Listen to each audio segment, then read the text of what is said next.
Assalamualaikum warahmatullahi wabarakatuh. Alhamdulillahirabbil alamin wa bihi nasta'in ala umuri dunya waddin.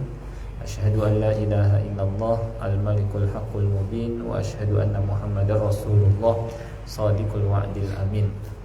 Allahumma shalli wa sallim ala nabiyyina Muhammad wa ala alihi wa sahbihi ajmain. Amma ba'd. Pertama kita panjatkan puja dan puji syukur kehadirat Allah Subhanahu wa taala atas segala nikmat yang Dia berikan kepada kita. Salawat dan salam tidak lupa kita sampaikan kepada Rasulullah sallallahu alaihi wasallam, kepada keluarganya, para sahabatnya dan orang-orang yang mengikutinya hingga hari kiamat. Setelah kemarin libur Ramadan dan Idul Fitri, alhamdulillah kita dimudahkan kembali untuk bersama-sama mempelajari kitabullah, yang mana Al-Quran diturunkan oleh Allah Subhanahu wa ta'ala bukan hanya sekedar dibaca, tetapi ditadaburi, difikirkan, difahami ayatnya dan diamalkan. Kata Allah Subhanahu wa ta'ala, kitabun anzalnahu ilaika mubarak liyadabbaru ayatihi wa liyatadzakkara ulul albab. Kitab yang kami turunkan dia kepadamu agar mereka mentadaburi maksudnya memikirkan kandungannya, agar diambil pelajaran, lihat baru, agar mereka mentadaburi, waliyatadzakkaru ulul albab, dan agar orang-orang yang berakal dapat mengambil pelajaran daripadanya. Terakhir saya nggak ingat sampai ayat berapa, 56 atau 60. Ya sekitar itu kayaknya 60-an deh. hampir sebulan lebih. Jadi nggak inget ya. Lupa bukan nggak ingat. Apa bedanya?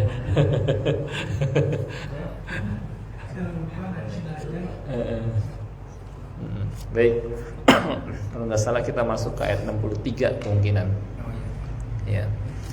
Jadi di sini ada semacam tema ayat. Ya, kayak Al-Quran terjemah Departemen Agama ada tema ayat gitu ya. Ini juga saya tambahkan tema ayat dari kitab tafsir Maudhu'i, tafsir tematik, yang mana ayat 63 sampai 66 yang akan kita pelajari ya, mengingatkan orang-orang Yahudi, karena Yahudi dulu tinggal di Madinah. Ada Yahudi Bani Qainuqa, Yahudi Bani Nadir, dan Yahudi Bani Quraidah, dan kemudian mereka terusir ya oleh Rasulullah SAW dan para sahabatnya.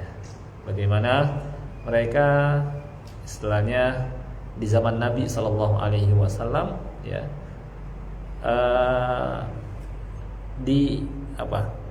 direndah, istilahnya dihinakan ya, karena mereka sikap dan perbuatannya yang suka ingkar janji, kemudian banyak berbuat makar dan lain sebagainya. Maka terpaksa mereka diusir. Dan seperti sekarang kita lihat orang-orang Yahudi, mereka membuat makar, ingkar janji, mereka mengadakan gencatan senjata, tahu-tahunya nerima bantuan dari Amerika bawa bom-bom berat yang kemudian dijatuhkan kepada saudara kita di Palestina. Ya begitulah. Maka gak usah heran nanti akhir zaman, kata Nabi SAW, la taqumus sa'ah, gak akan tiba hari kiamat hatta yuqatilal muslimun al yahud, sampai kaum muslimin memerangi orang-orang Yahudi ya.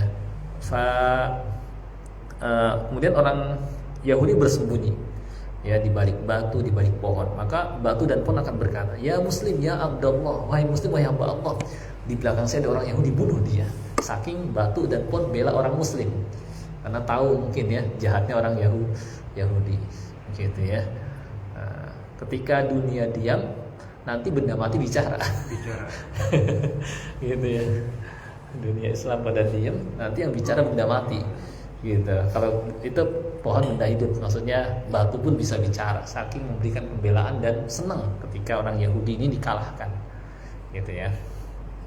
Nah, di sini diingatkan orang Yahudi terhadap sejarah nenek moyang mereka yang kelam.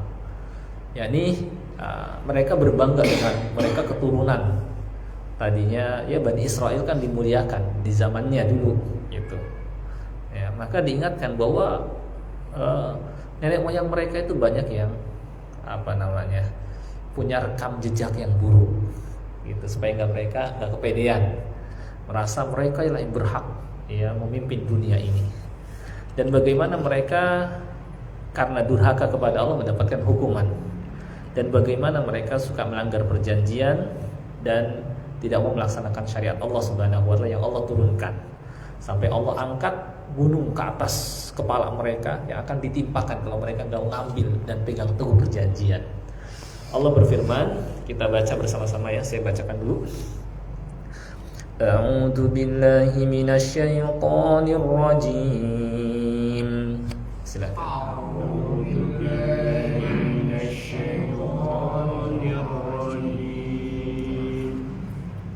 وَإِذْ أَخَذْنَا مِيثَاقَكُمْ وَرَفَعْنَا فَوْقَكُمُ الطُّورَ وَإِذْ أَخَذْنَا مِيثَاقَكُمْ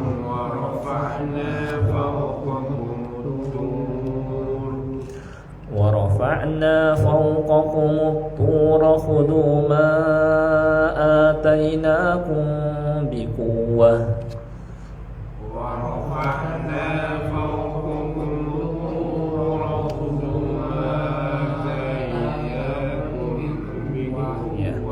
Mak di sini ada mad namanya mad munfasil. Ya, panjangnya 4 atau 5 harokat. Maka dibaca agak sedikit panjang. Khudu ma A-nya 2 harokat, mad badal. Khudu ma atainakum, ditahan mimnya, namanya ikhfa syafawi ya. Atainakum biquwwah, gitu, biquwwah ya. Wadhkuru, kemudian kita lanjut, wadhkuru ma fihi la'allakum tattaqun. Silakan. Wadhkuru ma fihi la'allakum tattaqun. Ya. Thumma tawallaytum min ba'di dhalik.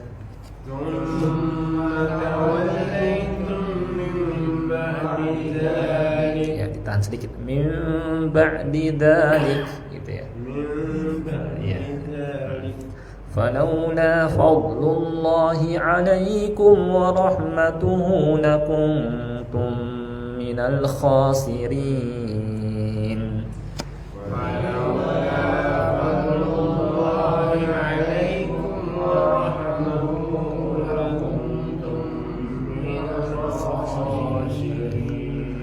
Fadlullahnya ditahan, tidak dikolkolahkan.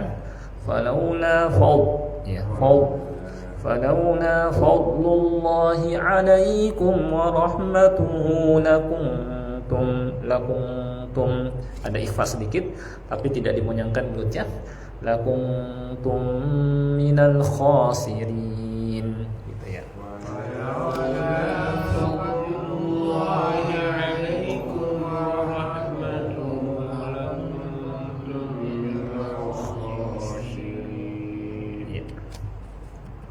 وَلَقَدْ عَلِمْتُمُ الَّذِينَ اعْتَدَوْا مِنكُمْ فِي السَّبْتِ وَلَقَدْ عَلِمْتُمُ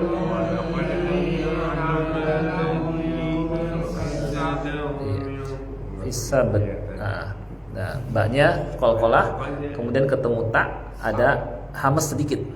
Fi sabt. Gitu. Fi sabt. Ya. Baik. فَقُلْنَا لَهُمْ كُونُوا قِرَدَةً خَاسِئِينَ. وَقُلْنَا لَهُمْ كُونُوا قِرَدَةً خَاسِئِينَ. فَجَعَلْنَاهَا نَكَالًا لِمَا بَيْنَ يَدَيْهَا وَمَا خَلْفَهَا.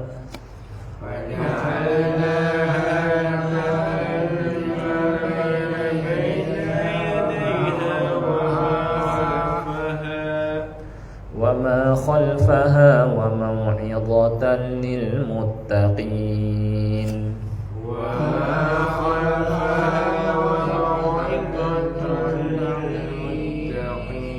Ya, cukup. Baik, kita coba pelajari ayat per ayat.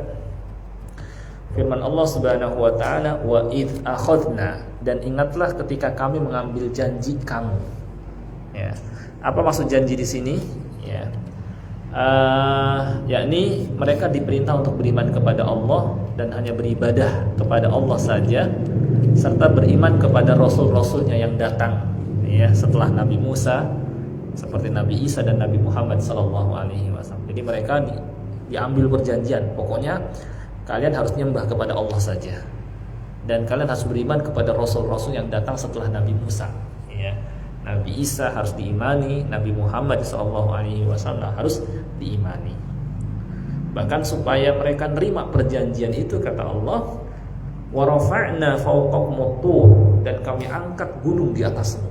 Jadi mereka menolak tadinya ngambil perjanjian ini.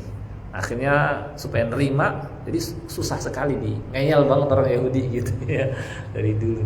Akhirnya Allah angkat gunung, dia taruh di atas kepala mereka, siap dijatuhkan untuk menimpa mereka, gitu ya. Nah, yakni jika mereka nolak, maka akan ditimpakan gunung itu kepada mereka. Ya. Kata Allah, khudu ma atainakum biquwwah, pegang teguhlah. Ya, pegang teguhlah, yakni maksudnya sungguh-sungguh dan bersabarlah, gitu ya, dalam menjalankan perintah Allah Subhanahu wa taala dan melaksanakan janji tersebut. Menurut Mujahid, murid Abdullah bin Abbas, maksud biquwwah adalah amalkan apa yang ada di dalamnya. Apa yang diamalkan? Ma'atainakum, apa yang kami berikan kepada kalian, yaitu kitab Taurat. Ya. Jadi peganglah teguh-teguh, yakni amalkanlah dan sabarlah di atasnya. Apa yang telah kami berikan kepadamu, dan ingatlah apa yang ada di dalamnya. Wadhkuru ma fihi, yakni menurut Abul Aliyah dan Ar-Rabi, ya, bahwa bacalah Taurat itu dan amalkan. Mereka diperintahkan baca, pelajari dan amalkan. Ya. La'allakum tattaqun, agar kamu bertakwa, Ya, kemudian kata Allah Subhanahu wa taala, "Tsumma tawallaitum min ba'di dzalik." Kemudian setelah itu kamu berpaling, ya.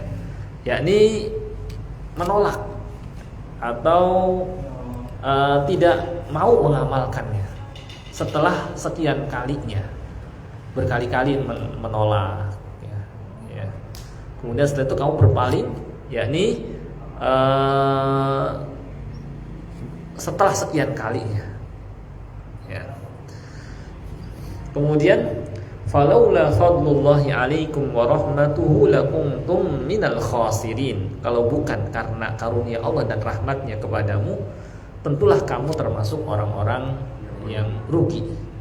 Yani kalau bukan karena rahmat Allah, ya, karunia Allah untuk memberikan kalian taufik dorongan untuk bertobat, menyesal terhadap tindakan mereka, kalau bukan karena Allah ngampuni kesalahan mereka, tentulah mereka akan rugi di dunia dan di akhirat. Kali mereka durhaka dan melanggar perjanjian. Kalau bukan karena rahmat Allah dan karunia-Nya, tentu mereka akan rugi. Ya, tapi Allah maafkan. Gitu. Makanya di sini Allah ingatkan, gitu ya. Diingatkan juga dengan keadaan sebagian mereka. Kata Allah, "Walaqad alimtumul ladzina i'tadaw minkum fis sabt." Dan sungguh kalian sudah tahu kan, gitu, seakan-akan orang yang melakukan pelanggaran pada hari Sabat, ya, hari Sabtu. Jadi Sabtu dari bahasa Arab, ya. Ahad, Senin, Selasa, Rabu, Kamis, Jumat, Sabtu semua dari bahasa Arab. Hari Sabat, ya. Apa yang, ya, ini mereka tahu tentang apa? Apa yang terjadi pada hari Sabtu? Ya, ini kisahnya kita lihat di sini. Di mana hari Sabtu hari khusus orang Yahudi ibadah. Kalau hari Ahad orang Nasrani, ya kan? Kalau kita hari Jumat, dan ini lebih tepat sesuai dengan nama Jumat itu hari kumpul, ijtima, kumpul. Nah, mereka nggak boleh kerja dan mereka harus fokus ibadah, tapi mereka malah manfaatkan untuk menjaring ikan, ya, untuk menjaring ikan, ya, karena ketika itu sebagai ujian Allah jadikan ikan-ikan pada bukan ngambang, tapi berkumpul di pinggiran laut pada hari Sabtu, ya. Kata Ibnu Katsir, ya, Dan sungguh kamu telah mengetahui wahai orang-orang Yahudi, hukuman yang menimpa penduduk kampung yang durhaka kepada perintah Allah dan menyelisih perintahnya, yang Allah ambil perjanjian dari mereka, yaitu harusnya mereka memuliakan hari Sabtu, kemudian melaksanakan perintah pada hari, beribadah pada hari itu, karena Allah telah mensyariatkan kepada mereka. Selain Jumatannya mereka Sabtuan berarti ya. Tapi mereka manfaatkan supaya kegiatan mereka jaring ikan itu bisa, maka mereka mengadakan cari cara gitu ya. Mereka mencari cara untuk dapat menjaring ikan yang berkumpul pada hari Sabtu dengan cara naruh perangkap ya, dan siapkan tali dan galian sebelum hari Sabtu. Jadi hari Jumatnya mereka sudah pasang jaring. Nah, ketika tiba hari Sabtu, ya mereka beribadah, dan seperti biasanya sebagai ujian pada hari Sabtu ngumpul ikan pada saat itu. Maka terjaringlah oleh perangkap-perangkap mereka. Ya, dan kena, ya semuanya kena yang ada di situ. Nah, ketika tiba malam harinya setelah habis hari Sabtu, jadi malam Ahad ya, maka mereka langsung ngambil. Senang mereka. Maka sebagai hukumannya Allah rubah bentuk mereka menjadi kera yang hakiki, gitu.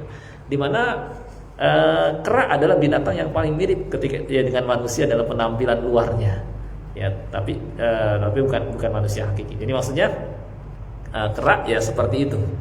Ya, maka Allah jadikan mereka rupa dan bentuknya kera, jadi betul-betul kera, ya. Sebagai hukuman, ya. Makanya kalau kan kalau kata Darwin manusia keturunan kera, ya mungkin orang Yahudi ya, orang Yahudi ya. Kalau kita keturunan Nabi Adam alaihissalam, ya orang Yahudi ya, karena memang orang Yahudi pernah ya di antara mereka jadi kera gitu.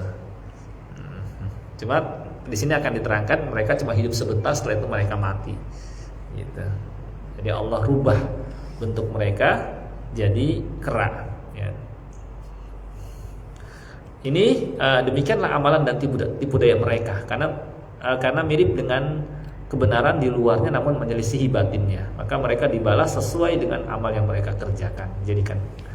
Jadi hari Jumatnya mereka taruh jaring, hari Sabtu lewat, malam Ahadnya mereka ambil, maka Allah hukum dengan jadikan mereka sebagai kera yang hina.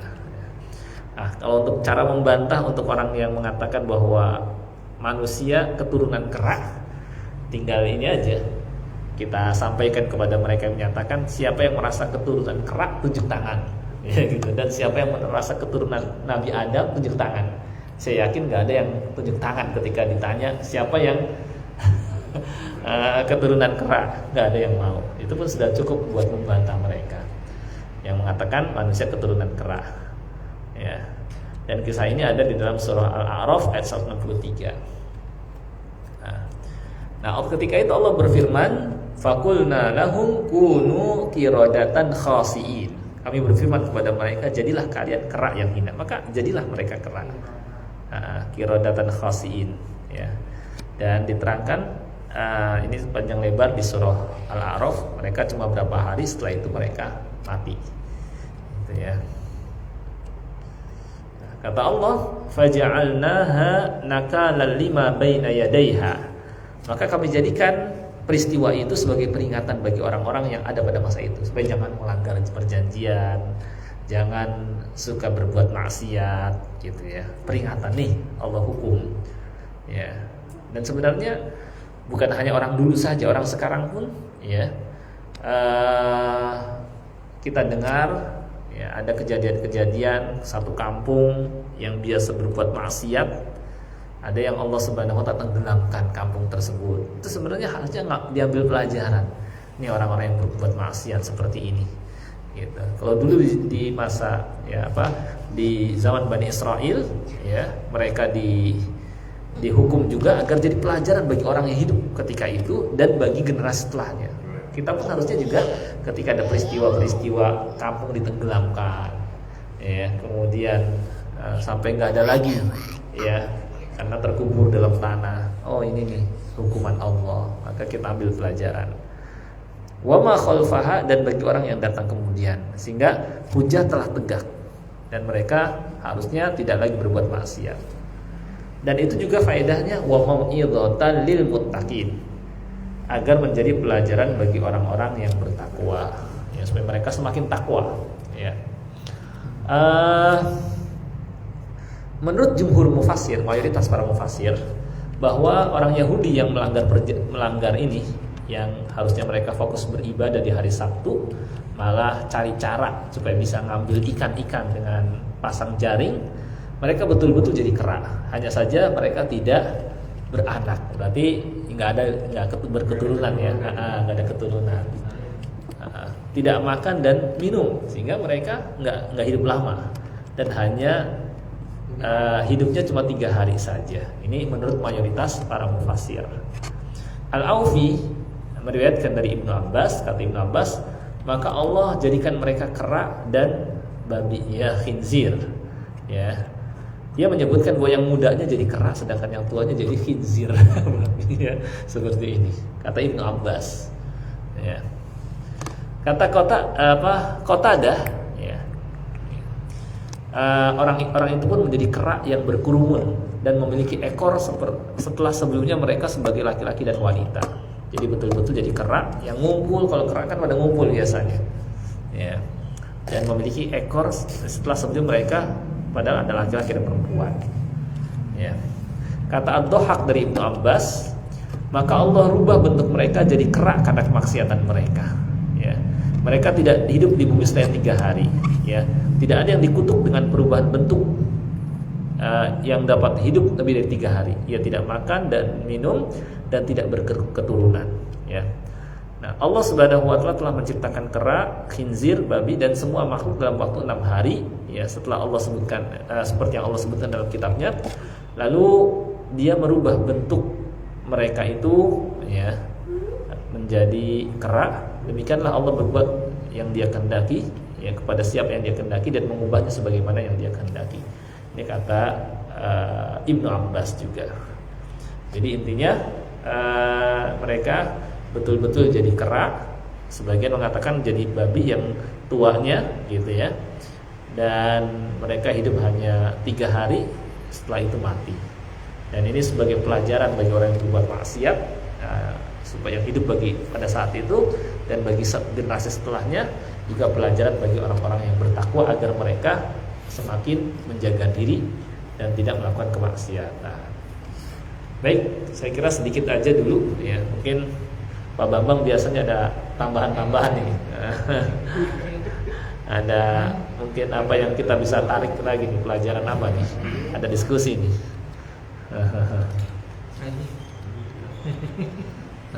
Sebenarnya di sini ada nih pelajaran dari ayat 63 dan 66. Oh tadi ini ya 252. Oh berarti masih ini nih, yang ini nih. Tadi baru 251, sekarang 252. Apa pelajarannya? Nah ini berarti kita sempurnakan dulu, baru setelah itu kita diskusi. Mana 252? Ya, sehingga bagi orang yang bertakwa bisa sabar di atas ketakwaan meskipun kadang berat, gitu ya. Jadi bisa semakin sabar.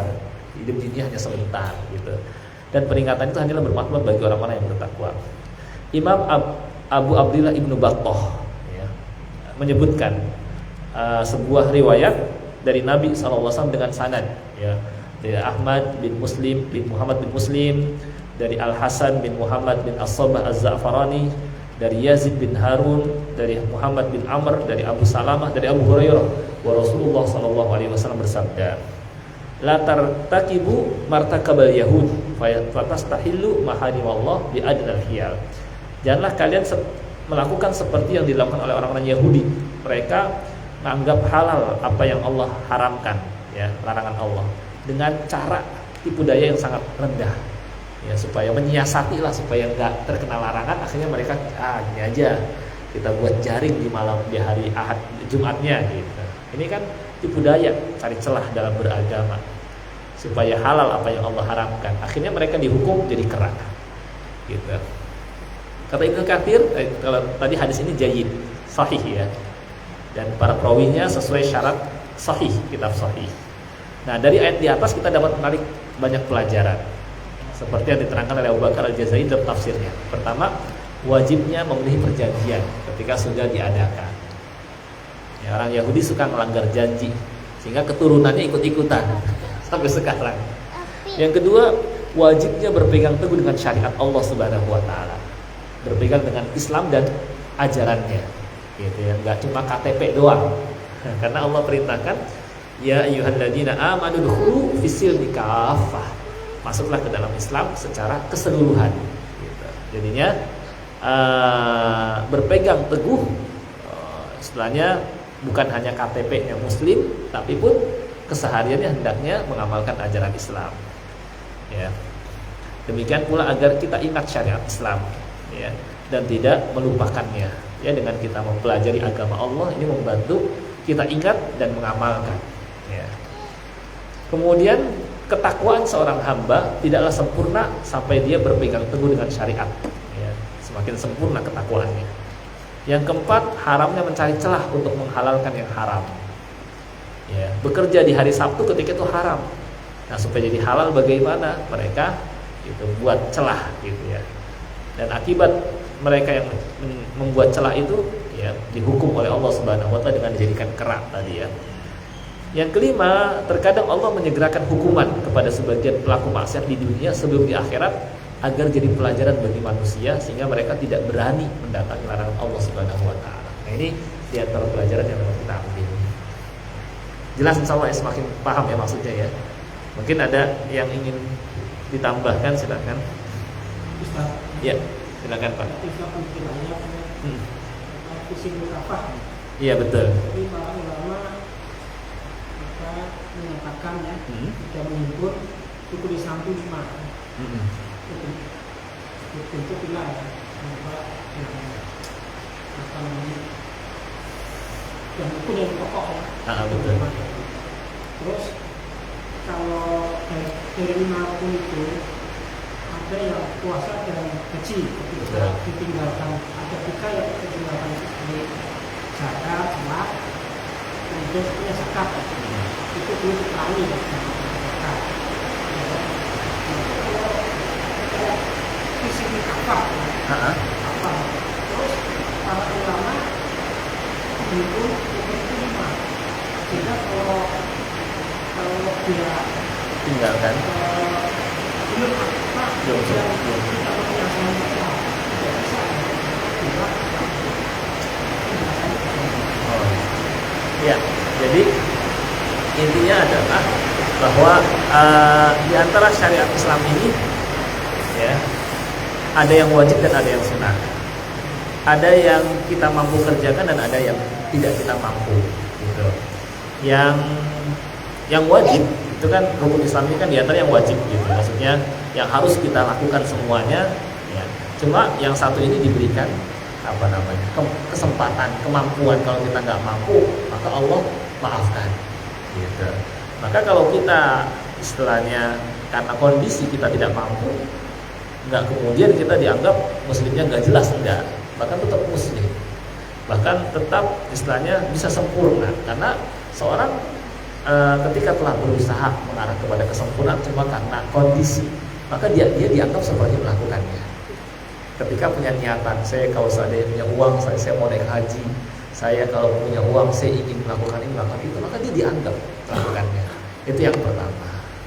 Yang kedua, di antara syariat Islam, ya, ada yang hukumnya wajib dan ada yang hukumnya sunnah. Ulama telah membagi-bagi mana yang wajib dan mana yang sunnah. Termasuk mengamalkan Islam secara kafah adalah kita amalkan yang wajib-wajibnya. Dan ketika kita meninggalkan yang sunnah bukan berarti kita nggak melaksanakan fisil kafah, tapi tetap dianggap melaksanakan karena sudah kita kerjakan yang wajib yang minimal, gitu. Tapi kalau kita kerjakan yang sunnah maka itu lebih baik lagi. Ibarat ketika kita dalam bekerja di sebuah perusahaan, job desk kepada karyawan ini. Tapi kalau mau lembur silahkan. Itu gambarannya. Gitu. Jelas nggak Pak kira-kira? Jadi sunnah itu ibarat lemburan. Gitu. Yang wajibnya kerja dari jam berapa sampai jam berapa misalnya. Nah itu gambarannya seperti itu. Mungkin gitu. Insyaallah jelas menurut Pak. Pak Bambang, ada masukan? Ini kalau tentang badannya Yahudi, Iya betul. khususnya di ayat 1 dilarang. Ah, Kira-kira waktu itu kan Nabi Musa dan Nabi Harun ya. iya. Waktu kejadian dia Nabi berangkat ke naik ke Gunung Sinai itu, Betul. terus dia bikin Samiri ya, mungkin patung. Ah, patung anak sapi Samiri namanya. Nah, yang jadi pertanyaan saya, kira-kira gimana? Kan ada kemungkinan ada tak orang-orang Yahudi yang ikut kisah Nabi Harun dan Musa saat itu. Kejadiannya tuh begitu. Ya, kita bayangkan misalkan ya kita kan nipu ya dari sahabat tidak boleh melakukan apapun. Ternyata mereka melakukan. Nah, kita kelompok yang ada kita di saat itu kita lebih bisa sudah mengatakan Oh, kejadian ini ya. Jadi kejadian yang kan umat Nabi Musa alaihissalam itu kan istilahnya yang hidup di zaman Nabi Musa alaihissalam dan generasi setelahnya dan setelahnya. Apakah kejadian ini pas pada saat Nabi Musa alaihissalam hadir atau masih hidup atau sudah wafat? Wallahu ta'ala alam. Nah ini hanya saja yang kejadian yang peristiwa penyembahan patung anak sapi itu ketika Nabi Musa sangat masih hidup. Jadi ketika Allah perintahkan kepada Nabi Musa untuk bermunajat, ya, ditinggalin selama 40 hari, ternyata ya Bani Israel ya istilahnya lupa ya, terhadap nasihat Nabi Musa alaihissalam dan dibisiki oleh Samiri ya untuk mereka karena istilahnya repot bawa barang-barang dari Mesir karena mereka meninggalkan Mesir kan ya setelah berhasil lewati laut ya setelah Fir'aun ditenggelamkan udah kata Samiri kita kumpulin aja untuk jadikan perhiasan dan diolahlah sama Samiri jadilah patung anak sapi. Nah kemudian dia istilahnya menipu Bani Israel. Inilah Tuhan kalian dan Tuhannya Musa, cuma lupa Musa kayak gitu ya. Akhirnya orang-orang mulai iya akhirnya mulailah ingin menyembahnya. Ketika itu Nabi Harun mengingatkan jangan, tapi mereka sudah terlanjur ke bawah oleh omongan Samiri dan akhirnya nggak didengar kayak gitu, ditolak kalah suara gitu. Nah itu peristiwa makanya setelah 40 hari berlalu ya dikiranya setelahnya ada hal yang membahagiakan, langsung sedih Nabi Musa melihat Bani Israel yang bapak anak sapi sehingga sampai melempar laut. Jadi seakan-akan percuma sih sudah datang bawa petunjuk buat kalian, ternyata kalian malah berbuat begini. Seakan-akan seperti itu. Ya, selamat nak. Kayaknya apa ya?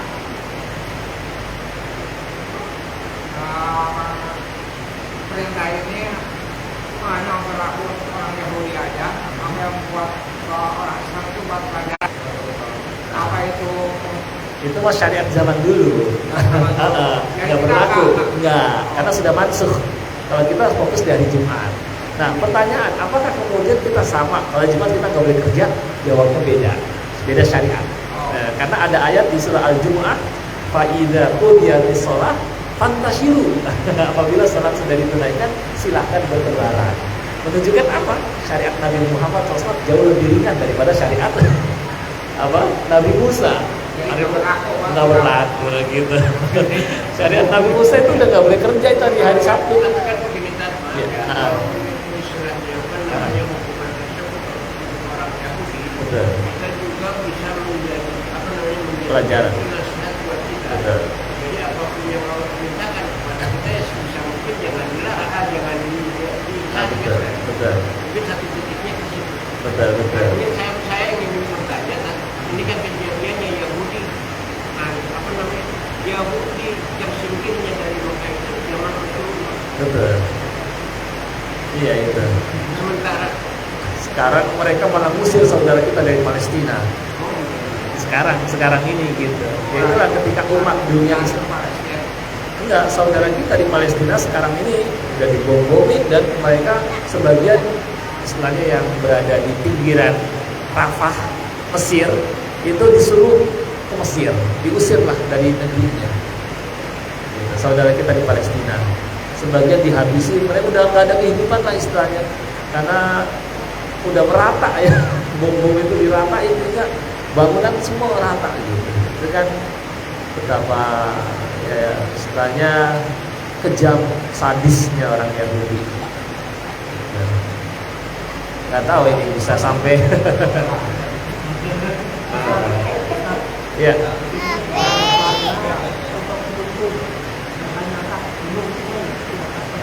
Gimana?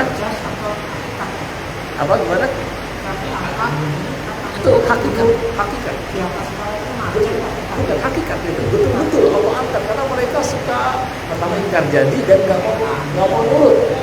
Nah, maka Allah angkat gunung. Terima nggak nyata, nggak nerima jatuh nih. Akhirnya mereka ya udah nerima dengan terpaksa, gitu. Itu diangkat. Lafaznya juga kan dalam bahasa Arab itu al aslu betul. Nggak ada. jadi bukan hanya sebatas peringatan ya, Tapi benar-benar betul menyatakan ini diangkat. siksaan Betul. ini. Jadi dalam bahasa Arab itu al aslu fil kalami haqiqah. Hukum asal kalimat itu menunjukkan hakiki kecuali ada dalil yang memalingkan kepada majaz. Jadi asli ya, betul-betul diangkat. Dan ulama menafsirkan seperti itu.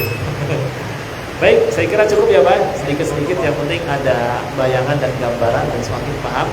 Mudah-mudahan yang sedikit ini dapat kita pahami dan bermanfaat. Kurang-kurangnya mohon maaf. Kita tutup dengan doa kafaratul majelis. Subhanakallahumma wa bihamdik, asyhadu an la ilaha illa anta, astaghfiruka wa atubu ilaik. Assalamualaikum warahmatullahi wabarakatuh. Waalaikumsalam warahmatullahi wabarakatuh.